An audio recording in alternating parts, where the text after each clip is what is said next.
제가 유튜브로 부동산 투자 실전편을 공짜로 업로드해 드렸지만 그 어떤 유료 강의보다 퀄리티가 좋다고 사과합니다. 안녕하세요. 기초생활수급자 시절 흙을 너무 많이 먹어서 결국 흙수저의 신이 된 흙신입니다. 오늘 말씀드릴 주제는 10억 버는 부동산 투자 6단계입니다. 이 6단계를 따라하시면 부동산 투자로 10억 벌고도 남으니까요. 오늘 영상 끝까지 시청해주세요. 제가 이전 영상들에서 가치 대비 가격이 낮은 지역과 아파트를 사야 한다고 지속적으로 말씀드렸는데요. 구독자분들이 댓글로 저평가 부동산을 어떻게 알아내는지 질문을 많이 하시는 거예요. 그런데 형님들 있잖아요. 지금까지 제가 올려드린 영상을 그대로 따라하시면 저평가 아파트가 나타나잖아요.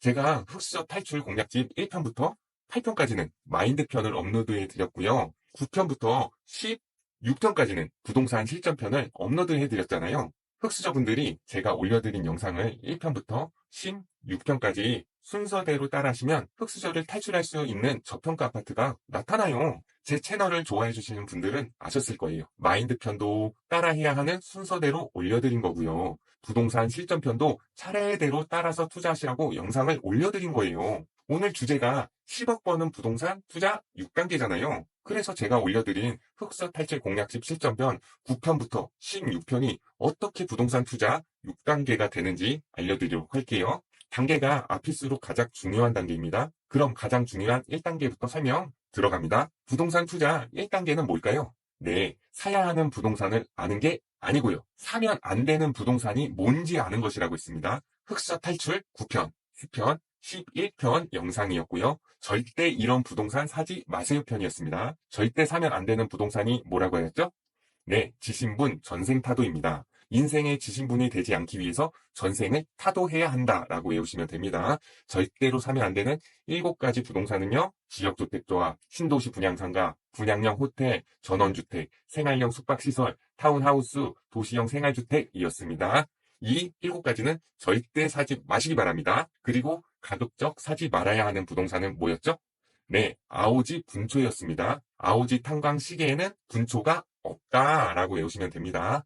매수 자제해야 하는 부동산 5가지는요. 아파트, 오피스텔, 지식산업센터, 분양빌라, 초기 재개발이었습니다. 지신분, 전생타도, 아오지, 분초 이 12가지 부동산만 안 사고 부동산 투자 하나도 안 해도 투자자 절반은 이기고 시작한 거라고 했습니다. 6단계 중 가장 중요한 1단계였습니다. 그럼 절대 사면 안 되는 부동산을 알았으니까 그 다음은 뭘 알아야 하죠? 네, 맞습니다. 사야만 하는 부동산이 뭔지 알아야 합니다. 그래서 부동산 투자 2단계는 사야만 하는 부동산이었고요. 흑수저 탈출 공략집 12편이었습니다. 사야만 하는 부동산은 바로 아파트였습니다. 아파트만 사야 하는 이유 13가지에 대해 영상에서 자세히 말씀드렸습니다. 첫째, 주차가 용이하다. 둘째, 단열이 좋다. 셋째, 일조권이 좋다. 넷째, 단지 내에 놀이터가 있다. 다섯째, 보안이 좋다. 여섯째, 커뮤니티 시설이 있다. 7번째, 음식물 쓰레기와 분리수거장이 관리가 잘 되고 해충이 적다. 8번째, 담배 연기가 덜 난다. 9번째, 건물 관리가 잘 돼서 건물 노후도가 늦다. 10번째, 단지 내 상가가 있어 편리하다. 11번째, 지상 조경이 있고 단지 내가 안전하다. 12번째, 초등학교가 가깝다. 13번째, 아이들 커뮤니티 형성하기가 수월하다. 아마 저처럼 아파트의 장점을 이렇게 상세히 정리한 사람은 없다고 합니다. 불인일수록 흑수저일수록 부동산 투자는 아파트만 하기로 흑신과 약속해주세요. 약속. 그럼 아파트만 사야 하는 것을 알았으면 그 다음 단계는 뭘까요? 네, 언제 아파트를 사야 하는지를 알아야 합니다. 부동산 투자 3단계는 흑수 탈출 공략집 13편이었고요. 반드시 이때에만 아파트를 사세요 편이었습니다.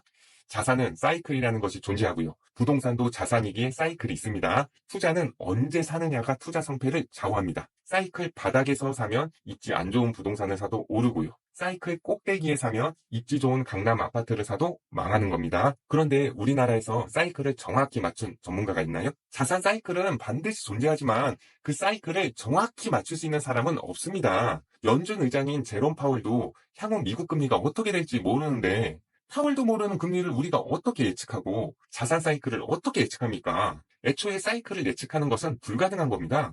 그래서 맞추는 것이 불가능한 사이클에 집착하지 마시라고 했습니다. 그럼 아파트를 언제 사야 하는지 어떻게 할 수 있을까요? 네, 그건 바로 가격입니다. 정고점 가격을 확인하고 얼만큼 하락했는지를 보고 바닥을 추정해 볼 수 있다 하였습니다. 흑신이 바닥 가격 잡는 법 알려드렸죠? KB 선도 아파트들의 가격이 정고점에서 25% 빠지면 바닥이라고 했습니다. KB 선도 아파트들은 국민은행에서 발표하는데요. 가격이 높고 세대수가 많은 수요가 많은 아파트들입니다. 그래서 KB 선도 아파트들 중에서는요. 아무리 하락장이 와도 정고점의 25%가 안 빠지는 단지도 많으니까 선도 아파트들 개별 단지마다 시세를 확인해서 25% 빠진 단지가 있는지 확인하면 된다고 했습니다. 흑수저 탈출 공략집 13편에서 상세히 설명해 드렸으니까요. 자세한 내용을 알고 싶으시면 13편 보시면 됩니다. KB 선도 아파트는 아니지만 수요가 많은 아파트의 경우에는 정고점에서 30% 가격이 하락했으면 바닥 가격이라고 했습니다. 이미 반등이 시작되었다면 상급지는 정고점의 20%, 중급지는 30%, 하급지는 40% 빠진 가격이면 매수해도 된다고 했습니다. 부동산은 주식과 다릅니다. 주식은 오늘 사서 며칠 지나서 팔아도 되지만 부동산은 세금 때문에 최소 2년 가지고 있어야 합니다. 그래서 지금이 아닌 2년 뒤에 내가 매도했을 때 가격이 올라 있는지가 핵심이라고 말씀드렸습니다. 내가 사자마자 가격이 오르면 잘 산 게 아니고 오히려 늦게 산 거라고 말씀드렸습니다. 내가 산 다음에 오히려 가격이 더 빠지다가 내가 산 가격으로 가격이 회복하고 그 이후 가격이 쭉 올라야 타이밍 좋게 잘 산 거라고 했습니다. 그럼 언제 사야 하는지도 알았다면요. 그 다음 투자 단계는 뭘까요? 네, 부동산 투자 4단계는 어느 지역을 사느냐입니다. 흑수저 탈출 공략집 14편 반드시 이런 지역의 아파트를 사세요 편이었습니다. 아파트 가격을 결정하는 가장 큰 원인은 금리와 공급량이었고요. 금리는 전국 공통이니 금리가 향후 내려갈 때 공급량이 각 지역의 가격을 결정할 거라고 했습니다. 전국적으로 공급량이 줄어들고 있습니다. 수도권도 입주 물량이 줄어듭니다. 수도권 전체적으로 봤을 때는 입주 물량이 줄어드는데 수도권 내에서 입지는 좋은데 입주 물량이 너무 많아서 가격이 눌려 있으면 오히려 그런 지역은 매수 기회라고 말씀드렸습니다. 지방의 경우는 어차피 매수해서 2년에서 4년 정도 보유하다가 매도할 것이기 때문에 일자리 증가나 인구 같은 요소는 보지 말라고 했습니다. 저희는 많이 떨어진 가격에 매수해서 가격이 오르면 매도하면 그만이라고 했습니다. 앞으로도 투자할 때 인구가 준다, 집 살 젊은이들이 없다, 이런 개소리 듣지 마시라고 했습니다. 장기적으로 수도권에 인구가 몰리고 지방의 인구가 줄어드는 거 모르는 사람 없습니다. 그런 단점들 이미 지방 가격에 많이 녹아져 있습니다. 지방에 빌딩을 보유하고 있는 지방 건물주들은 이미 이전 사이클부터 빌딩 한 개 팔아서 서울 아파트 한 개로 바꾸고 있다고 말씀드렸습니다. 그러니까 개나 소나 다는 지방 인구가 줄어드는 거 신경 쓰지 마시고요. 이미 인구 감소로 충분히 가격이 반영되고도 거기서 가격이 더 떨어진 지방 아파트는 매수해도 된다고 말씀드렸습니다. 그러니까 가격에 집중하는 것이 프로입니다. 가격 그 자체가 투자에선 핵심입니다. 그럼 어떤 부동산을 사야 할지, 언제 사야 할지, 어느 지역을 사야 할지까지도 제가 지금 말씀드렸죠. 그럼 그 다음은 부동산 투자 5단계인 어느 단지를 사야 하는지입니다. 흑수저 탈출 공략집 15편 반드시 이런 단지를 매수하세요 편이었고요. 흑신의 아파트 평가표 다들 받으셨죠? 유튜브 구독하고 블로그 이용 신청하신 분들은 제 블로그에 댓글 다시면 흑신의 아파트 평가표 양식 이메일로 보내드렸습니다. 혹시 평가표 받고 싶으신 분들은 흑수저 탈출 공략집 15편 영상 참고하시기 바랍니다. 제가 부동산 투자 11년 하면서 깨달은 아파트 평가 방법인데요. 입지 평가 6가지, 단지 평가 4가지, 리스크 평가 2가지로 총 12가지로 평가하는 방식입니다. 입지 평가 6가지는 강남과의 거리, 역세권, 학교, 학원가, 자연환경, 경사였고요. 단지평가 4가지는 세대수, 연식, 용적률, 브랜드였습니다. 리스크 평가 2가지는 가격과 공급 물량이었습니다. 이렇게 관심 있는 단지를 12가지 항목으로 평가하다 보면요. 어느 순간 가치가 비슷한 단지인데 가격 차이가 많이 나는 단지를 발견하실 거예요. 그럼 저평가 단지를 발견한 거예요. 그러니까 부동산 투자 1단계부터 4단계를 거치고 부동산 투자 5단계인 흑신의 아파트 평가표로 분석했을 때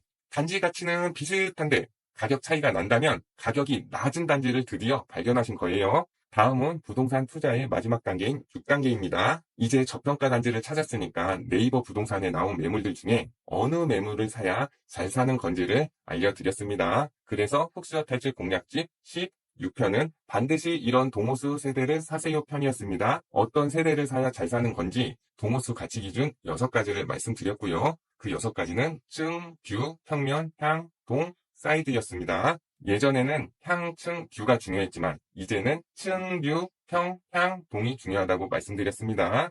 고층일수록 좋고요. 뷰는 물이 보이는 뻥뷰가 좋고요. 평면은 판상형 포베이 알파룸이 좋고요. 향은 남향이 좋으나 남동향, 남서향도 좋다고 했습니다. 동은 뻥뷰 전면동이 아니면 역과 가까운 동이 노열동이라고 했고요. 사이드는 구축의 경우 유의해서 매수하셔야 하고 신축은 사이드 별 신경 안 쓰셔도 된다고 하였습니다. 그럼 정리하겠습니다. 흑신의 부동산 투자 6단계입니다. 1단계는 절대로 사지 말아야 할 부동산이 뭔지 아는 것이고요. 2단계는 사야만 하는 부동산을 아는 것이고요. 3단계는 언제 사야 하는지고요. 4단계는 어느 지역을 사느냐고요. 5단계는 어느 단지를, 6단계는 어떤 동호수를 사느냐였습니다. 지금까지 흑신의 부동산 투자 6단계를 살펴봤습니다. 제가 간략히만 설명해 드린 거니까요.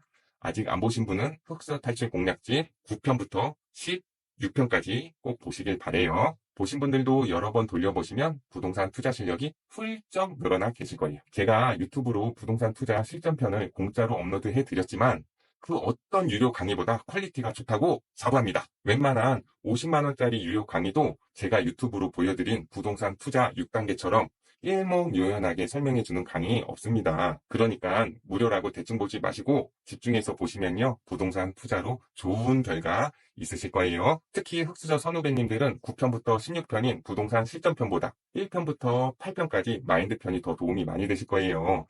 어차피 내 그릇에 넘치는 자산은 반드시 사라지게 되어 있습니다. 부동산 실전 이론은 강의를 들으면 되지만 마인드는 쉽사리 배우기 어렵기 때문이에요. 투자 생활을 하루 이틀 할 거 아니니까요. 흑수 탈출 공략집 1편부터 8편까지 마인드편도 꼭 챙겨봐 주세요. 흑수 탈출 공략집은 오늘 이 영상을 마지막으로 마무리 짓도록 하겠습니다. 다음 영상부터는 더욱 유용한 영상들로 찾아뵙도록 하겠습니다. 아파트가 아니어도 부동산 투자에서 돈 번 사람 있습니다. 주식을 해도 코인을 해서도 부자 되는 사람 있고요. 매주 평균적으로 10명의 로또 당첨자가 나온다고 말씀드렸습니다. 하지만 지극히 평범한 사람들이 주식과 코인으로 돈을 벌 수가 있나요? 지금 주식 2, 3년 하고 돈 벌었다고 하시는 거 아니시죠? 부동산도 아파트 말고도 돈 벌 수 있는 방법 많지만 아파트가 아니면 대부분 손해를 많이 봅니다. 아파트는 리스크는 낮은데 수익은 큰 투자계의 치트키입니다. 그러니까 똥인지 된장인지 찍어 먹어봐야 직성이 풀리시는 분들은 이것저것 부동산 투자 한번 해보세요. 사람은 경험을 해봐야 그때 그래서 흑신님이 아파트만 투자하랬구나 라고 느끼실 거예요. 카페를 차려서 대부분이 망하지만 돈 잘 버는 사람도 있어요. 주식도 마찬가지입니다. 대부분의 개미는 외국인과 기관에 털리지만 슈퍼 개미도 있는 것이죠. 부동산 상품 중에서도 비아파트는 선수들끼리 치고받고 싸우라고 두세요. 아파트 공부만 해도 끝이 없어요. 불인일수록 흑수저일수록 아파트만 투자하시기를 당부드립니다. 오늘 영상은 여기서 마무리하도록 하겠습니다. 그동안 흑수저 탈출 공략집을 많이 시청해주시고 사랑해주셔서 감사합니다. 앞으로도 더 좋은 영상을 올려드릴 수 있도록 하겠습니다. 구독과 좋아요, 알람 설정 부탁드립니다. 오늘도 먹고 살아보고자 힘들게 하루를 보내신 선후배님들 고생 정말 많으셨습니다. 우리는 할 수 있습니다. 우리도 부자가 될 수 있습니다. 흑수저들이여 날아오르리. 감사합니다. 지방 짤짤이 투자 10건 해봤자 차 떼고 포 떼고 하면 서울 한 채 사는 것만 못한 경우도 많습니다. 안녕하세요. 흑수저의 신 흑신입니다. 오늘은 다주택자 절대 되지 말아라는 주제로 말씀드리겠습니다. 제 영상을 보신 분들은 아시겠지만 저는 다주택자입니다. 그것도 개수가 좀 많습니다. 그런데 왜 흑신은 지는 다주택자이면서 왜 함부로 다주택자가 되지 말라고 말하는 걸까요? 지 혼자만 돈 벌어서 떵떵거리려고요? 궁금하신 분은 끝까지 영상 봐주시기 바래요. 부동산의 진수가 뭔지 알려드리도록 하겠습니다. 저는 부동산 공부를 2011년 경매 수업을 듣기 시작하면서 시작했어요. 2011년에 다음 카페에서 운영하는 경매 수업을 2달 정도 들었고요. 2011년, 12년, 2년 동안 경매 공부를 열심히 했어요. 그게 2013년이었어요. 하락이 절정이었을 때인데요. 경기도 외곽에 30평대 아파트를 정부 대출로 영끌해서 매수한 뒤에 보증금 1천만 원에 월세 80만 원 월세를 줬어요. 그런데 이유는 몰랐지만 상급지로 가야 한다고 무작정 생각을 했던 것 같아요. 그래서 그때부터 경기도에 매매와 분양권 투자 등을 열심히 했어요. 그리고 그것을 매도해서 돈을 모아서 2016년에 서울 재개발을 매수합니다. 그리고 그 다음해인 2017년에 성남 재개발도 투자하고 서울 재개발도 또 투자를 합니다. 지금 생각해보면 부동산의 부도 잘 모르면서 경매, 재개발, 재건축 같은 것을 해야 돈 버는 줄 알고 좀 깝쳤던 것 같아요. 영끌 투자가 정말 위험한 건지도 모르면서 그때는 우리나라 부동산 투자는 저 혼자 다 하는 것처럼 엄청 투자를 많이 했었어요. 지금은 부동산의 메커니즘을 깨닫고 영끌 투자를 하진 않아요. 어쨌든 그렇게 경기 외곽 원룸 살면서 저는 서울 집들을 매수했는데요. 2018년 서울의 상승장이 제대로 오면서 서울이 너무 비싸져서 이젠 지방으로 눈을 돌리기 시작했어요. 그렇게 2018년 제 첫 지방 투자가 시작됩니다. 제 지방 첫 투자 지역은 대전이었어요. 그렇게 2018년 지방 첫 투자를 시작으로 각종 광역시에 이어 소도시까지 엄청나게 아파트들을 매수합니다. 2020년부터 지방도 엄청나게 가격이 폭등했어요. 그리고 2022년 미국 금리가 오르면서 어떻게 되었을까요? 네, 맞습니다. 개작살 났습니다. 그래서 2020년까지 매수한 거는 손해는 안 봤는데요. 2021년 초에 제가 부동산 몇 개를 매수했는데요. 그 몇 개가 제가 산 가격에서 엄청나게 하락을 하기 시작하는 거예요. 심한 거는 제가 산 가격에서 1억까지 빠지는 거예요. 그나마 제가 아파트만 매수해서 뭐 반타작 나고 그러진 않았어요. 그렇게 2022년 엄청난 폭락장을 경험하고 나서 제가 깨달은 건 무엇이었을까요? 네, 그건 다주택자가 되는 건 정말 조심해야겠다는 생각이었어요. 그리고 풍선 효과를 노리는 투자를 하면 안 된다는 것을 깨달았어요. 제가 풍선 효과를 노린 투자 사례를 한번 말씀드려 볼게요. 제가 2020년에 청주를 매수했거든요. 제가 왜 청주를 샀을까요? 제가 2020년 5월에 청주를 샀는데 그때는 비조정 지역이었어요. 하지만 청주 가격도 오르고 있으니 조정 지역이 될 것을 알았어요. 조정 지역이 되면 다주택자들은 양도세 중과세입니다. 양도 차익이 5억 이상이면 양도 차익에서 79.2%를 양도세로 내야 해요. 5억 오르면 4억을 세금으로 내야 하는 꼴이죠. 1억이 올랐을 때는 일반 세율 35%에다가 중과세 30% 더하면 65%를 양도세로 내야 하는 거죠. 그러니까 청주가 조정지역이 될 걸 알았고 실제로 제가 매수하고 좀 지나서 바로 조정지역이 됐어요. 하지만 지방에서 광역시를 제외한 지방은 공시지가 3억 미만이면 양도세 중과가 면제돼요. 즉 일반 과세로만 양도세를 내면 되는 것이죠.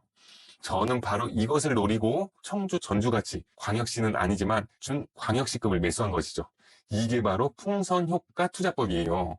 정부 정책을 요리조리 피하면서 투자를 하는 방법이죠. 공시지가 1억 이하 투자도 그렇고요. 지방 비조정 지역 분양권 투자도 그렇고요. 수많은 풍선효과 투자법이 있어요. 정부 규제가 심했을 때는 규제를 피하는 풍선효과 매수세 때문에 이런 틈새 시장들의 부동산 가격이 오르거든요. 그런데 2022년 폭락장이 왔잖아요. 제가 2020년에 산 청주 아파트를 2023년 상반기에 매도하려고 했더니요. 제가 산 가격 근처까지 시세가 떨어졌어요. 제가 2020년에 청주를 3억 주고 아파트를 샀는데요. 1년이 지난 2021년에는 4.5억에 실거래가가 되었거든요. 그런데 2023년 상반기가 되니 시세가 3억 초반까지 떨어진 거예요. 가격이 많이 떨어지니 23년 1월에는 전국이 강남 상구와 용산구를 제외하고는 전부 비조정 지역이 되었고요. 안 그래도 풍성효과로 가격 버프를 받았던 청주가 비조정 지역이 되었는데 서울 마영성도 똑같은 비조정 지역이 돼버린 것이죠. 그래서 지방 중소도시 부동산들의 풍선효과가 의미가 없어졌으니 지방 중소도시의 가격은 더 많이 떨어지게 됩니다. 왜 다주택 전략이 안 좋은지 또 사례를 말씀드려 볼게요. 2016년에 무주택자가 서울의 아파트 3채를 갭 투자했다고 쳐볼게요. 2016년 20평대 5억짜리 아파트가 상승장을 맞아 2021년에 13억까지 올랐어요. 이 집주인은 앉은 자리에서 한 채당 8억씩 총 3채로 24억을 번 것이죠. 신내림을 받아서 꼭지임을 알았던 이 집주인은 2021년 집 3채를 모두 매도하려고 해요. 과연 매도할 수 있었을까요? 정답은 절대로 매도 못해요. 왜냐하면 양도세 중과 때문이죠. 양도 차익 5억 이상이면 양도세율이 42%거든요. 그리고 양도세 중과가 30%입니다. 그럼 합이 72%죠? 거기 지방소득세 10%를 추가로 내야 하잖아요. 그러면 총 79.2%예요. 그럼 단순 계산해서 양도차익 8억에서 누진 공제하고 나서도 6억이 양도세가 돼버리는 거예요. 2억이 수익인 것이고요. 여러분 같으면 양도차익 8억 중 6억 세금 내실 수 있는 분 계신가요? 두 개를 팔아서 양도세 12억 내고 4억을 벌고 두 채를 팔아서 양도세 12억 냈지만 나머지 한 채는 비과세로 팔면 된다고요? 상승장 꼭지에서의 세금 규제는 정말 상상 초월합니다. 1주택인 상태로만 2년을 보유해야지 비과세가 되게 상승장 꼭지에는 그런 규정까지 만들어졌어요. 그러니까 이 집주인은 3개 아파트 모두 팔면 양도세금만 18억 내고 정작 본인에게 남은 수익은 6억밖에 안 됐던 것이죠. 그래서 다주택자들은 2022년 하락장을 정통으로 맞아버릴 수밖에 없었습니다. 특히 수익이 높은 상급지 집일수록 양도세 때문에 매도를 더 못하게 됩니다. 저도 물론 다주택자니까 하락장이 오는 걸 정통으로 맞았던 거예요. 저는 재개발 위주로 투자해서 한 채당 양도 차익이 10억이 넘었었거든요. 그럼 제가 한 채당 양도세 7억 내면서 매도할 수 있었을까요? 하락장을 쳐맞을지언정 절대로 7억을 양도세로 세금 낼 수는 없죠. 다주택자는 상승장에서는 양도세 중과 때문에 못 팔고요. 하락장이 와서 중과세가 없어져도요. 하락장이니까 매도하려고 하면 내가 샀던 가격 근방에서 팔아야 하니 남는 게 없어서 못 팔 필요도 없고요. 이게 다주택자의 현실입니다. 취득세 중과에, 종부세, 임대소득세, 건강보험 피부양자 박탈, 청약 불가 등등 다주택자가 된 순간 짊어져야 하는 부담은 상상 초월입니다. 3천만 원 모았다고 투자금 3천만 원짜리 투자고 1천만 원 생겼다고 갭 1천만 원짜리 찾아다니고 제가 그랬습니다. 여러분들은 이렇게 절대 투자하지 마세요. 제가 다 해봤습니다. 큰돈은요 상승장이 시작되면서 규제를 첫바따로 맞는 상급지가 큰돈을 벌어다 주는 거예요. 비과세로 팔지 못해도 수요가 많은 상급지는 가격 회복력이 빠릅니다. 제가 보유한 서울 아파트 중 하나가 정고점이 20억이었는데요. 지금은 19억에 실거래돼요. 지방 짤짤이 투자 10건 해봤자 차 떼고 포 떼고 하면 서울 한 채 사는 것만 못한 경우도 많습니다. 전업 투자자면 몰라도 직장인이나 자영업하면서 이렇게 다주택자 포지션은 오히려 부자가 되는 것을 방해하는 요소예요. 그런데 저도 그랬듯이 형님들도 똥인지 된장인지 찍어 먹어봐야 직성이 풀리는 성격이시죠? 다주택자의 장점들도 있죠. 저평가 지역과 저평가 아파트가 보이는데 다주택자들은 기간 상관없이 그냥 가서 사면 되죠. 이게 다주택자들의 최고의 장점인 것이죠. 저평가 기회가 왔을 때 그 기회를 놓치지 않을 수 있거든요. 하지만 그건 전업 투자자들의 몫으로 남겨두세요. 우리같이 직장 다니고 장사하는 사람들은 똘똘한 한 채로 시작해서 일시적 이가구 전략을 쓰셔야 합니다. 중간중간 분양권 투자도 섞어서 하고요. 아파트 주택임대 사업자가 부활되기 전까지 다주택 포지션은 가급적 하지 마세요. 그러니까 형님들 다주택자 하고 싶으시면 일단 수도권이나 광역시에 좋은 거 하나 사시고 그 다음에 다주택자를 고민하세요. 내가 경기도 외곽이나 인천에 집이 있으면서 서울 인접 경기도나 서울 안으로 아파트를 갈아타시는 것부터 시도해 하셔야 합니다. 정리하겠습니다. 함부로 다주택자가 되지 마시기 바랍니다. 일단 감당 가능한 선에서 좋은 아파트를 매수한 뒤에 다주택 투자를 고민하시기 바랍니다. 다주택 전략이 앞으로는 돈 버는 것 같지만 뒤로는 미치는 투자 방법이에요. 상승장에서는 양도세 중과 때문에 못 팔고 하락장에서는 팔아봤자 양도 차익이 없는 것이 다주택자 투자 방법입니다. 다주택 투자는 종부세는 오망창 내면서 양도세 중과 때문에 매도도 못하게 되는 곤란한 상황에 놓여질 수도 있어요. 물론 부동산에 대한 이해도가 높고 예리하게 부동산을 잘 운영할 수 있으면 다주택 투자만큼 좋은 것도 없죠. 하지만 우리 같은 일반인들이라면요. 전업 투자자면 모를까 일반 회사원이나 자영업자 분들은 일시적 이가구 투자 전략이 부동산 투자의 최고의 투자 방법임을 다시 한번 강조합니다. 부동산 투자는 개수 싸움이 아니에요. 수요가 많은 땅을 사는 게 핵심이에요. 제가 부동산은 입지가 핵심이고 아파트를 사는 것도 결국 땅을 사는 거라고 했잖아요. 서울에 개인이 토지를 매수할 수 있나요? 그러니까 서울에 아파트를 사는 건 서울에 땅을 사는 거라고 말씀드렸습니다. 사람이 모이는 곳, 그게 입지예요. 우리 아파트는 숲세권이라 공기가 너무 좋아. 우리 아파트는 사람들이 북적이지 않고 한적해서 너무 좋아. 우리 동네는 사람들이 너무 친절해서 좋아. 형님들, 반포 가보셨나요? 고속터미널에 수백 대의 버스가 동시에 뿜어내는 매연으로 가득한 그 반포가 얼마인지 알고 말씀하시나요? 과천, 분당 사람들 만나보고도 본인 동네 친절을 논하고 계시는 건가요? 본인 동네가 전부가 아니에요. 시야를 넓게 보시기 바랍니다. 제가 상담을 해드리면서 항상 느끼는 건데요. 본인 입장에서만 생각하세요. 부동산은 매수자 입장에서 생각하셔야죠. 경비 아저씨가 친절한 게 그 아파트의 장점입니까? 그럼 다른 아파트 경비 아저씨는 불친절하다고 생각하시는 건가요? 그러니까 형님들 구독과 좋아요, 알람 설정 눌러주세요. 먹고 사는 게 뭔지 다들 너무 고생 많으십니다. 다들 힘들어요. 그러니까 꾸역꾸역 또 한 주를 살아가 보자고요. 우리는 할 수 있습니다. 우리도 부자가 될 수 있습니다. 흑수저들이여 날아오르리. 감사합니다.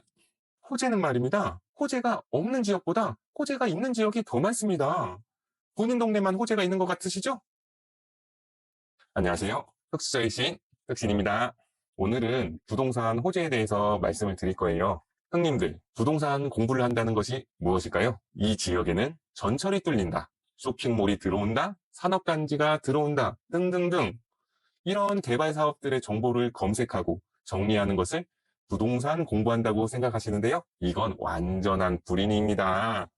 특히 재개 상담을 받는 분들 중에 이런 개발 호재에 집착을 하시는 분들이 많은데요. 이제 막 부동산 공부를 시작한 분일수록 호재에 관심이 엄청 많습니다. 이런 호재를 따라 부동산 투자를 하는 건 잘못된 투자 방법입니다. 요즘 수도권 부동산의 가장 큰 호재는 무엇일까요? 네, 맞습니다. 그건 GTX입니다. 수도권에서는 철도를 이용해서 핵심 일자리를 빠르게 갈 수 있느냐 없느냐가 중요하기 때문입니다. 내가 사려는 아파트가 강남으로 빠르게 갈 수 있는 철도가 있는지가 중요하다는 이야기입니다. 강남으로 가는 지하철이 있다고 하여도 시간이 너무 오래 걸리면 불편하니까 그 시간을 획기적으로 단축해 줄 수 있는 것이 GTX입니다. GTX가 뚫리면 해당 아파트들의 가치는 올라갈까요? 안 올라갈까요? 네, 당연히 올라갑니다. 빠르게 강남으로 데려다 주기 때문에 GTX 인근 아파트의 가치는 올라가게 되어 있습니다. 그럼 가격은 올라갈까요? 안 올라갈까요? 네, 가치도 올라가니 가격도 당연히 같이 올라갑니다. 그런데 여기서 큰 문제가 발생하는데요. 그 문제가 뭘까요? 그건 바로 가격이 가치보다 더 많이 올라간다는 겁니다. 이 그래프는 동탄의 대장, 동탄역 롯데캐슬과 광교의 대장, 중흥 S클래스의 실거래가 그래프입니다. 파란색 동탄역 롯데캐슬 실거래가가 중흥 S클래스 실거래가보다 높습니다. 그럼 호갱노노에서 실제 거래가를 한번 볼까요? 동탄역 롯데캐슬 매매가는 15.75억이고 전세는 6억입니다. 전세가율은 38.1%입니다. 광교 중흥 S클래스 매매가는 13.93억이고 전세는 8.1억입니다. 전세가율은 58.1%입니다. 그럼 여러분들은 어디가 더 저평가 같으신가요? 그럼 어디가 고평가인 것 같나요? 동탄역 롯데캐슬의 전세가율이 38.1%입니다. 이 정도 전세가율은 강남 재건축에서나 볼 수 있는 전세가율입니다. 요즘 입지 좋은 핵심지 아파트도 전세가율 60%인 단지 많습니다. 제가 분명 GTX는 가치가 있다고 했고요. 그 가치가 가격에 반영된다고도 했습니다.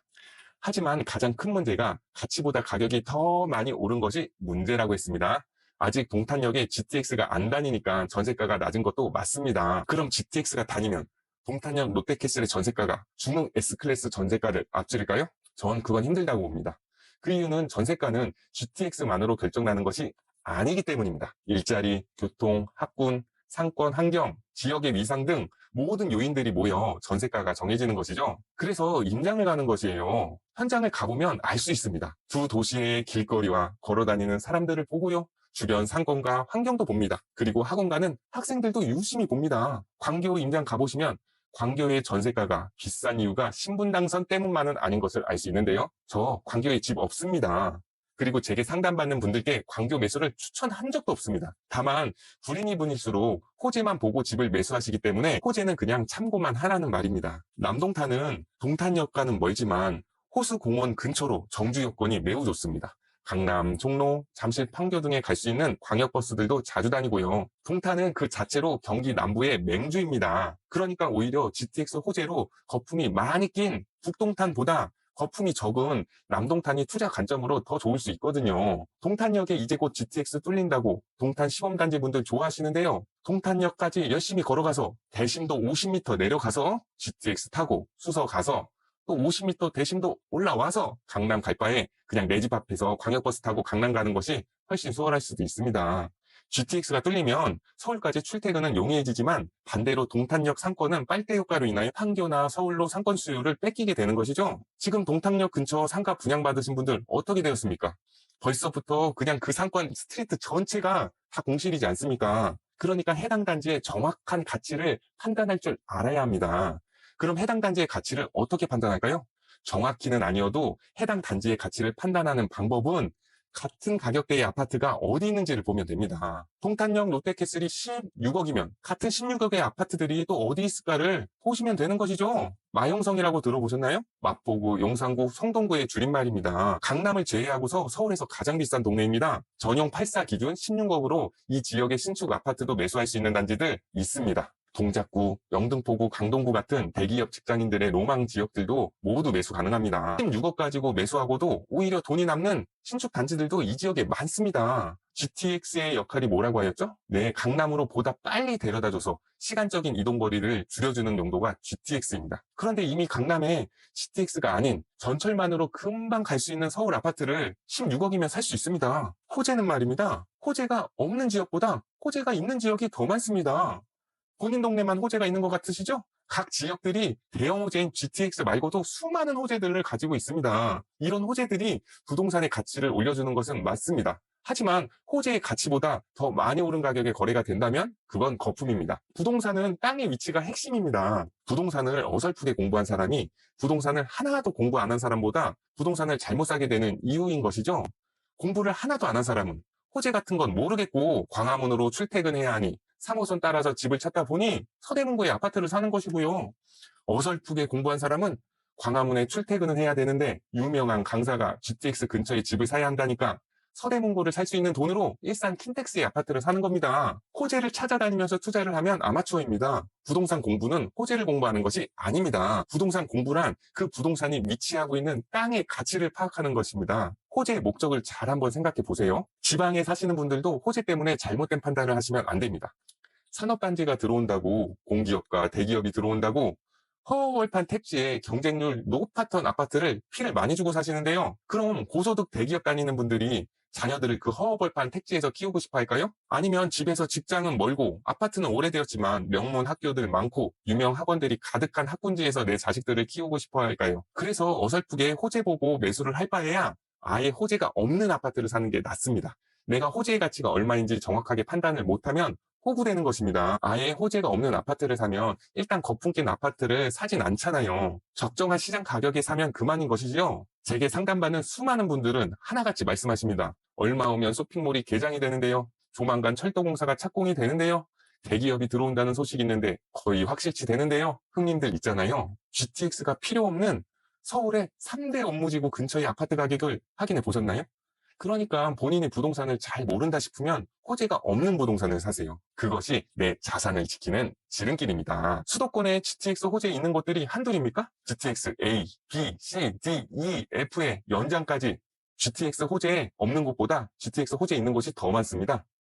이 영상을 보시는 분들 중 수도권에 집을 가지고 계신 분들의 대다수가 본인 집 근처에 GTX 호재를 다 가지고 있습니다. 네가 GTX의 가치를 아냐? 네가 동탄과 운정의 가치를 알긴 아냐?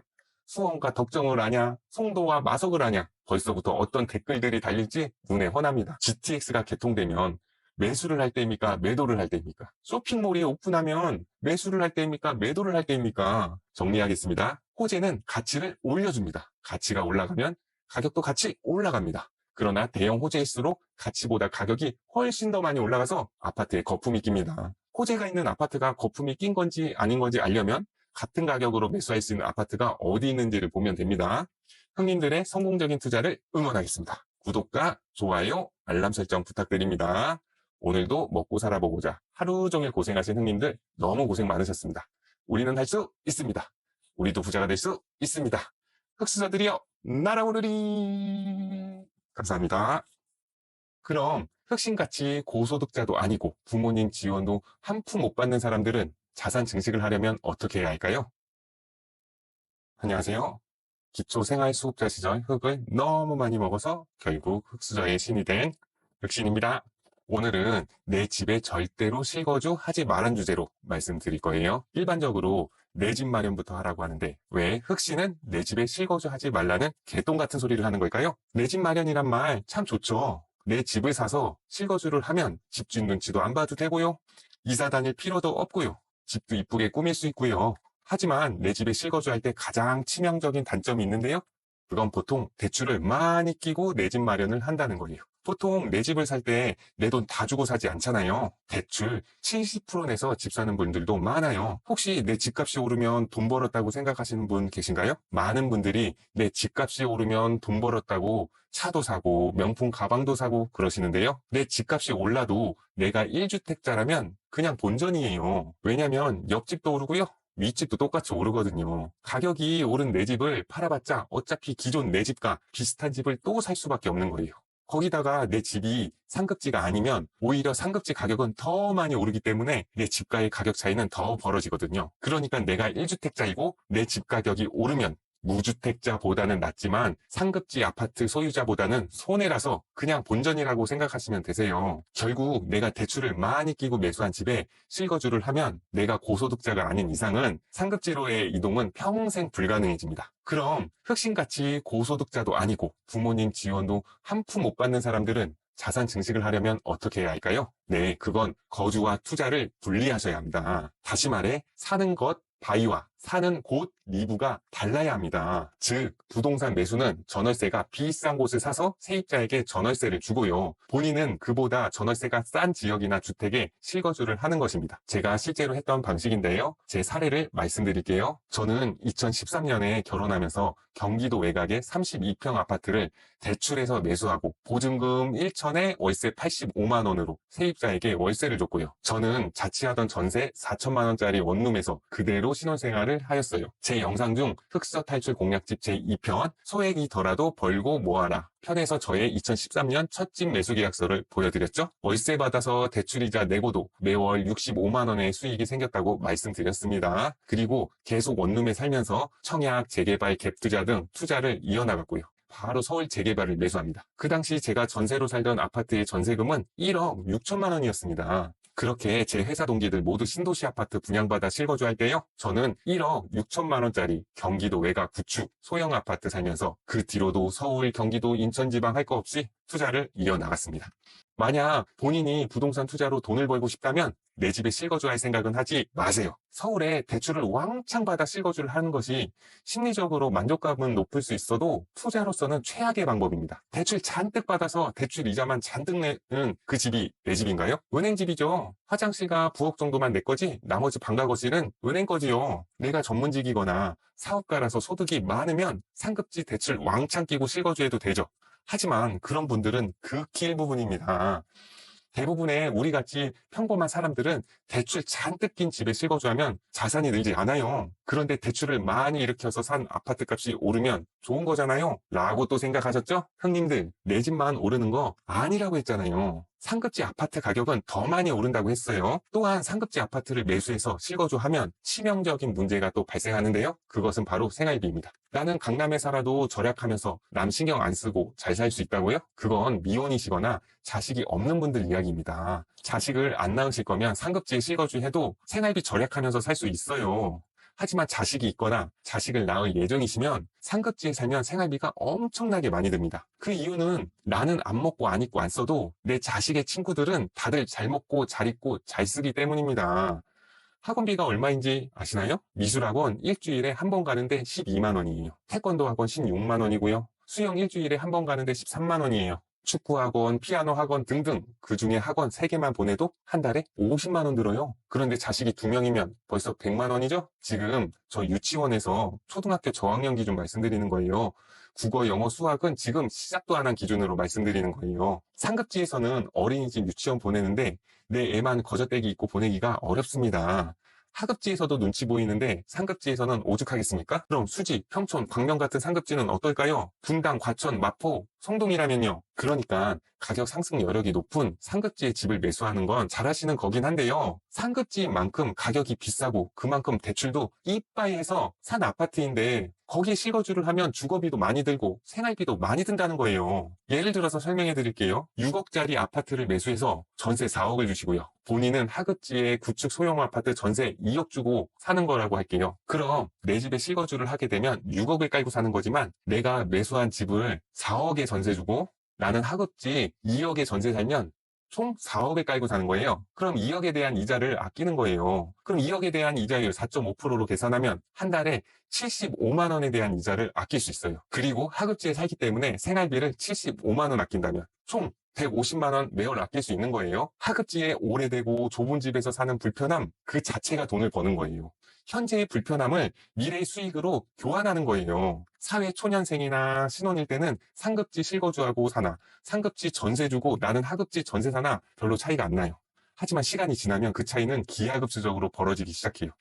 스노우볼 효과라고 아시죠? 눈덩이가 작을 때는 별로 차이가 나지 않아요.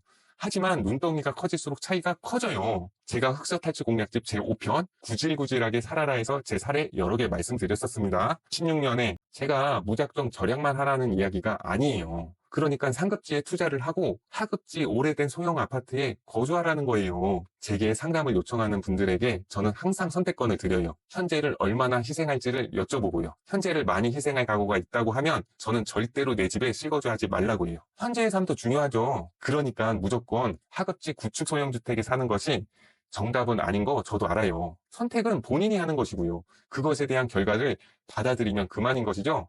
비싼 상급지 대출 왕창 받아서 실거주하면서 내 삶은 변하지 않는다. 통장은 항상 텅텅 빈다. 쓸 생활비가 없다. 이런 식으로 불만하시는 건 앞뒤가 전혀 맞지 않는 이야기입니다.